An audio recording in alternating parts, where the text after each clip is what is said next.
kayang magsama. Nandito ako para protekta.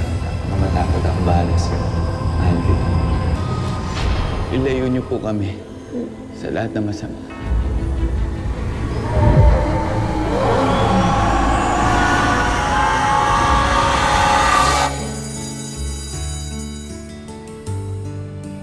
Catherine, para sa'yo. Salamat. Kung okay lang sa'yo, tatabi ko na lang ito para sa kapatid ko, ha? Sige lang. Hindi pa kasi nagpapadala si nanay, eh. Kung mag-alala, ibibigay kita mamaya. Sagot ko. Salamat, ha? Walang anuman, Catherine. Nandito ako sa'yo, palagi. Eh, ikaw lang eh. Bakit ba kasi... ayaw mo pa akong sagutin?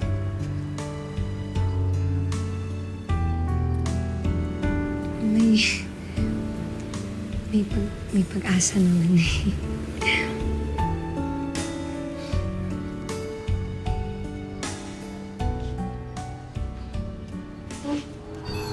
Catherine? Catherine? Catherine, ano nangyari sa'yo? Catherine!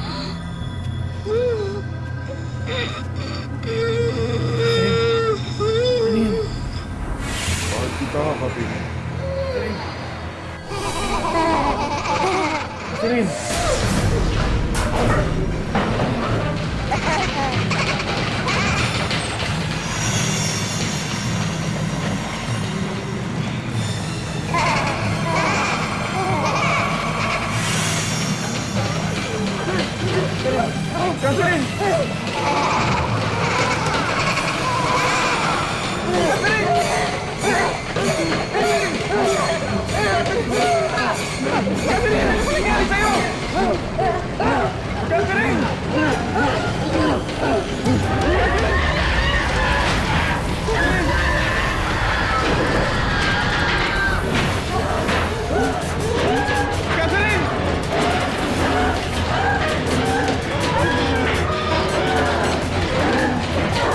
Pangalan ni Jesus! Umalis ka sa katawan ng tao ito! Ngayon din! Umayas ka sa katawan ng tao ito! Ngayon din! Lumayas ka! Ngayon din! Sa ngalan ni Jesus! Lisanin mo ang katawan niya! Sa ngalan ni Jesus! Lumayas ka sa katawan ng batang ito!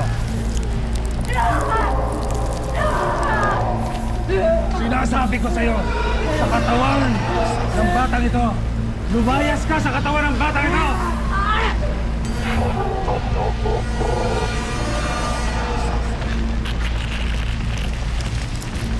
Pangalan ni Jesus!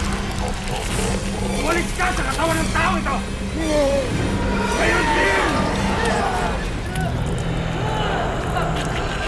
Lumayas ka! Isanin mo ang katawan ng tao ito!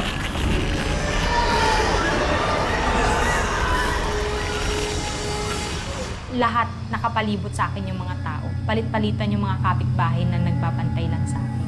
Kasi hindi naman kaya akong bantayan ng isa, dalawa lang. Basta may magbabantay sa akin. Kasi anytime napoposes eh. Masyadong malakas ang espiritong sumasapi sa kanya. Matagal na ako nagpapare, subalit ngayon ko lang naranasan ito. Ano po ibig niyo sabihin, Father? Kailangan malaman natin kung anong dahilan nito. May problema ba ang bata? May mga dahilan kasi ang pagsasapi. Eh siguro, may problema. Eh mula nung naghiwalay yung mga magulang niya, dinamdam niya, syempre. Tsaka yung ate ko nasa Maynila para ibenta yung bahay nila. Hindi pinipigilan na sumasapi sa kanya na ibenta ang bahay. Malakas ang kapit sa kanya ng espiritu. Ang gusto mo sabihin, Father? Siguro, pagpaliban muna ang pagbenta sa bahay. Ipagpaliban ang pagbenta ng bahay. Sige po, tawag lang po ako. May itawag po ako sa tindahan. Kakausapin ko yung ate ko. Pabigat talaga magbebenta ng bahay, hindi pa pwedeng gawin. At pag-ibig. Seryoso ko ba sa kanya? Opo, Father. Walang anumang negatipong bagay o espiritu ang hindi makapagpatagumpay sa tunay na pag-ibig. Paramdam mo sa kanya ang mahal mo siya. At hindi siya nag-iisa.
Niloko mo ako. Niloko mo ako. Niloko mo ako. Niloko mo ako.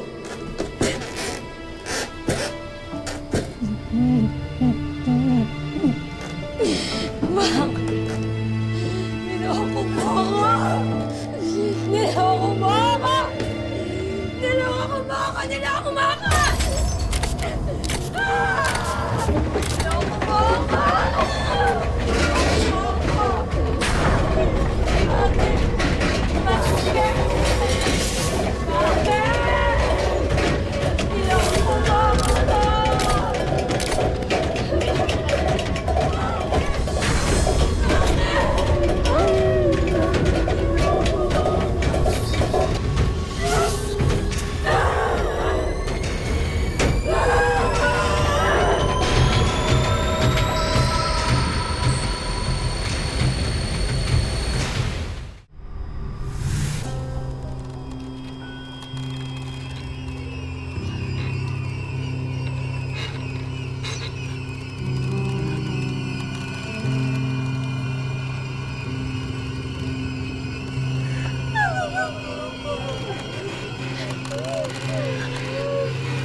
Hindi kasi dapat binibigyan ng puwang ang galit sa puso. Hindi niyo ako mahal! Para hindi magkaroon ng puwang ang dyablo sa ating buhay. Lumayas ka sa katawan ng babae ito. Ngayon din. Hindi niyo ako mahal! Hindi niyo ako mahal! Ate, mahal kita! Mahal na mahal kita! Hindi ako natatakot! Lord, mahalin niyo ate ko! Ate, mahal kita! Mahal na mahal kita! Ate!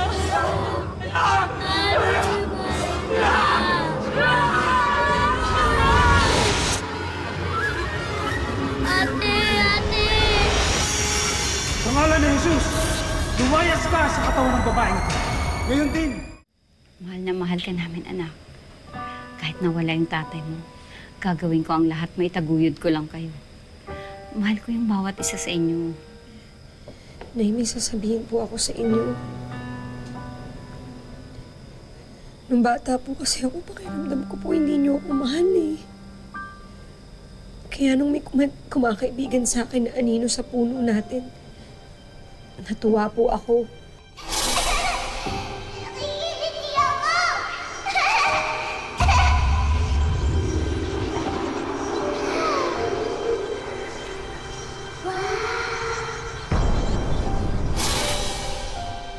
Kasi naman po pag nag-aaway po kayo ni tatay, nadadamay ako at nagagalit din po kayo sa akin. Kaya't sabi po niya, pag nasa hustong gulang na daw po ako, kukunin daw po niya ako. At dahil bata pa po ako, umayag po ako. Anak, patawarin mo ko, ha? Medyo magulo lang isip ng nanay noon. Pero ngayon, kahit anong mangyari, hindi ka namin pababayaan. Hindi mo na kailangan ng kaibigan. Nandito kami ng mga kapatid mo. Magsisimula tayo ng panibago. Tanggalin mo na sa isip mo yung mga malulungkot na bagay. Ha? Alam ko darating ang panahon, may taong nakalaan na para sa'yo na magmamahal sa'yo ng tapat. At hindi ka na makukuha ng masamang espiritu na yun.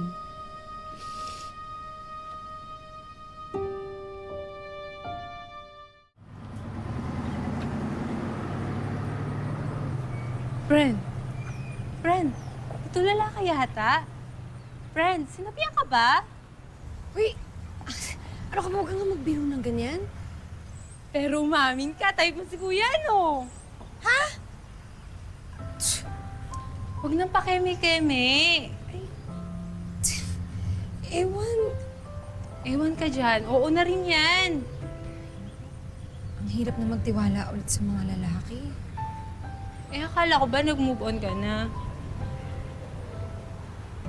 Oo. Pero Ay nako, wala nang pero-pero. Give your heart a chance.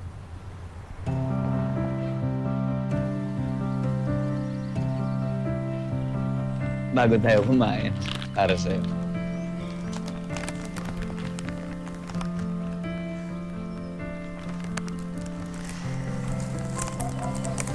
Gabriel, ang ganda ng pangalan mo, no? Parang anghel. Lalo ka na. Ikaw mukhang anghel. Bolero. Kaya na.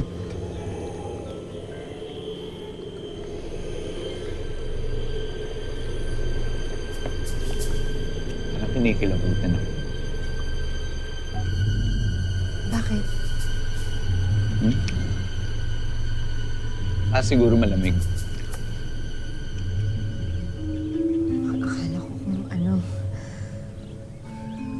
Ano? Akala mo may multo? May maligno? Naniniwala ka ba sa mga ganun? Ayoko na pag-usapan.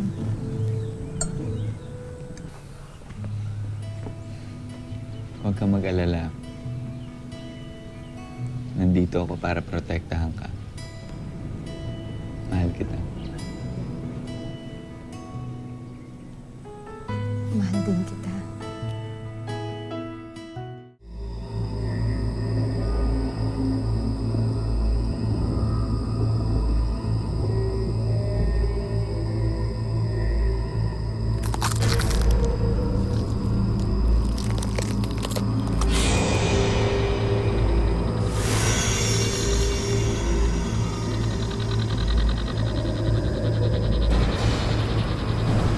Mahal kita, Katerina.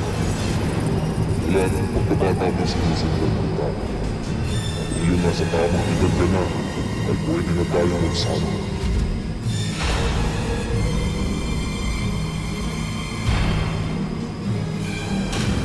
Nandito ako para protektahan ka. Kung matakot ako, bahala sa'yo. Mahal kita. Mahal din kita.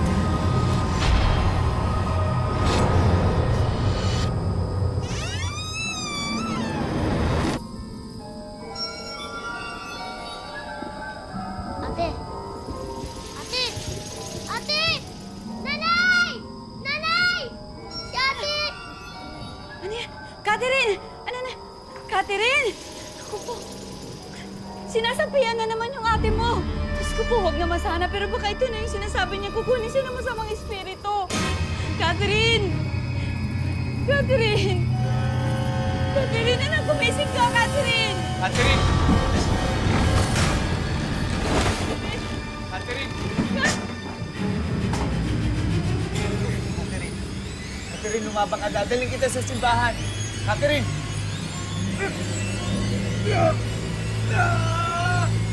Tulungan niyo!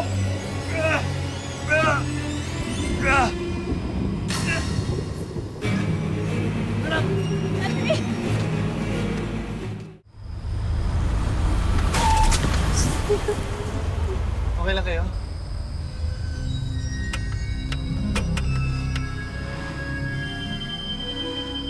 Huwag niyo po kami pababayaan. Lalong-lalo na po si Catherine.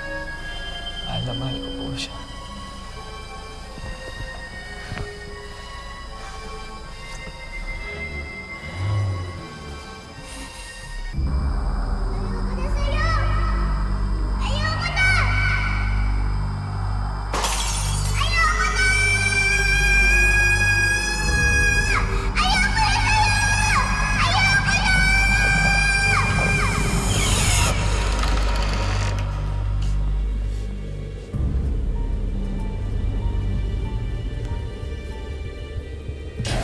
Ngayon nasa tamang edad ka na.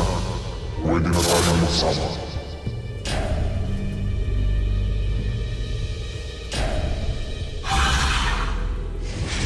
Panginoon, nandito po kami ngayon sa harapan ninyo.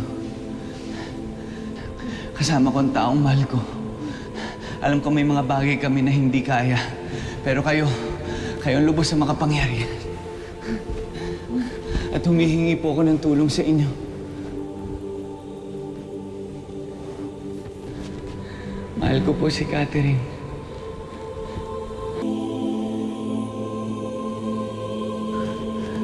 Tulungan niyo po siya. Ngayon nasa tamang edad ka na. Pwede na tayong magsama. Ilayo niyo po siya sa lahat ng masama.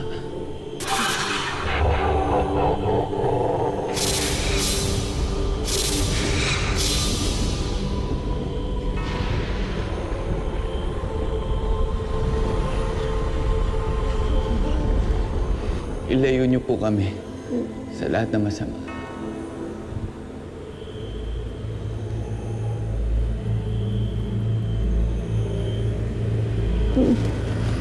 Amen.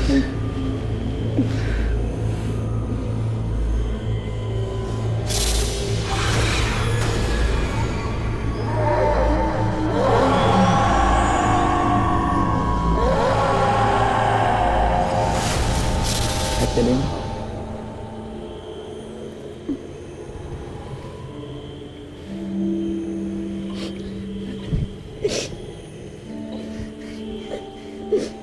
Salamat sa Diyos.